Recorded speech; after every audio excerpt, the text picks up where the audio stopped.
ang dapat natin i-save at bitbitin in times of these tragedies. At ngayon naman, para kasama natin sa pagtulong kung ano dapat natin sagipin, ay kasama natin si Gwendolyn Pang, Secretary General of FISH, Philippine National Red Cross, para bigyan tayo ng tips kung anong dapat bitbitin at salbahin. Good morning, Miss Gwen. Good morning, Miss Ai, Rufa, Avina, Cheska. Hello, and Audrey. Yes. Oh, so, ngayon ang ating mga super moms ay nandito sa ating bahay na setup. Kunyari, ang senaryo natin biglang magkakaroon ng kalamidad. So, ang challenge, bibitbitin at sasalbahin ang mga kailangang mga kagamitan in case ma-stranded tayo. Ang time limit po nila ay 1 minute. So, yan. So, silang tatlo ang mag-game. So, kayo nang bahala. Bitbitin nyo yung kailangan. Feeling nyo kung anong importanteng i-save. Okay? Ready? Get Go! set, go! Dali, dali! My God, nag-earthquake, bumabagyo. Nako, super baha-baha na hanggang tuhod. 46 seconds na lang. Nako, dali! Grabe, binabaha na Eto. kayo. My gosh! Go!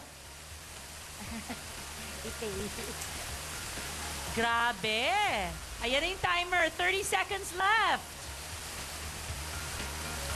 26. Ayan! My God, di alam ni Cheska kung anong kukunin niya. Yun lang, bibit-bitin. Wala na. O, Vina, yung mga apples, mga kaldero, baka gusto mo kunin. Bitbitin Mga ba yung mga oranges. kaldero? Ayan! 10 seconds left! 6, 5, 4, 3, O, baka type mo yung electric fan. Tapos na. O, tapos na. Hello! Time's up! Maring Vina, baka gusto mo pang dalhin yung dresser. Kung kaya ba? Kung kaya bang bitbitin? Oo, okay. Isa-isayin si Cheska natin. muna. Si Cheska. Ano bang dala-dala mo? Wait lang nagpaka-realistic ako dito. Aside from the baby, syempre. Siyempre, the baby. Nagdala ako ng mineral water. Tama. Flashlight, siyempre, pinaka-importante, kandila. Just in case you'll never Oo. know, di ba? Alcohol. Tapos, siyempre, yung diaper. Tapos, payo. Payo. Para may konting, di ba? Paano kung malakas ang Biscuit. bagyo yung hangin, tinangay na yung payong? Kahit na at least I have a source of pwede kong tanggalin yan, tapos pwede kong gawing raincoat ng baby. Wow! Tama. Galing! Oo. Okay. Tapos, O kaya, di ba? Skyflakes! Crackers! Yes. Kaya sabit mo Crackers. sa ganyan. Hawak-hawak mo na lang. Hindi ka na Crackers. Tapos, syempre, pag nasalanta ka ng bagyo, katulad ng mga trap, di ba? Wala silang means of mga radio, ganyan. So, kumuha ka ng radio. Para Radyo. pwede ka makinig, di ba? So, Okay. yan. Tanungin natin si Miss Gwendolyn, tama ba yung mga binitbit niya? Including nakumot, di Hindi, ba? Ikaw ba nandiyan na nag- yung blanket eh. Okay, so Nandiyan na yung yung nakuha niya, tama lahat. Yun nga lang, yung sa feeding bottle na may milk, as much as possible, kung pwede tayo mag-breastfeeding tayo. Kaysa sa milk, which is sometimes pag may disaster, pag may calamity, wala tayong clean water na pwedeng gagamitin. Okay. So, paano ho yan pag nasa ibabaw siya ng bubong? Hindi, mamaya Yun, pag-uusapan mas maganda natin yung breastfeed. tungkol sa breastfeeding. Yes, mamaya yes. na yan. Pero, So yun lang breastfeed actually kapag yung yung medyo bagyo na. ano dyan. Oh. pero pag lahat wala ka tama. ng gatas, syempre wala ka naman choice. Alam mo, di mo pakainin yung nanay mo. Ako, kunyari, wala Nanay na- mo, yung baby mo. Ay, baby mo. See? Siyempre, edi isama mo na rin nanay mo. Magpapadede din nanay mo. O dalawa kayo, at least marami yun. 4 yun, 1, 2, 3, Okay, so breastfeeding. Yes, Okay. Challenge yun, ha? Okay. Si Vina naman, pati picnic basket dala-dala. Tingnan natin. Okay, dala-dala mo. Baby, syempre, dala-dala. At dala-dala mo talaga ang birth certificate. Oh, ay, sinabi yan ng di ba? Inisip Asan ko yung kasi may microphone? NSO naman eh. Girl, gamitin mo yung microphone mo. para marinig. Okay. Okay, of course, the baby, itong birth certificate. Tapos light, kasi importante yan pag gabi na. And then kumot, kasi baka lamigin si baby. Diaper, but medyo okay lang.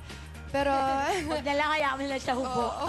water for the baby and for myself. Noodles for myself para pwede ako mag-breastfeed, may makain ako. Correct. Fruits, very important kung nag-breastfeed ako para ma-feed ko rin siya. And then, canned goods, para sa akin din. Damit niya. ano dito eh. Kaya nung nakita ko, kinuha ko kaagad kasi may mga, ayan oh, may mga gamot. So, kinuha ko kaagad siya.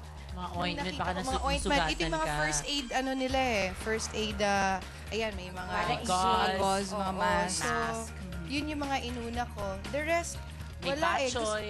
Oo, May Batchoy makeup. noodles. May makeup pa, Vina. Okay. Gusto ko sanang kunin din habang nag-retouch. Hindi. But it's all here. Sa tingin ko, ito yung mga kailanganin Ayan, ko. Miss Mga Gwendolyn. first aid. Yes, yung nakuha lahat ni Vina, tama lahat.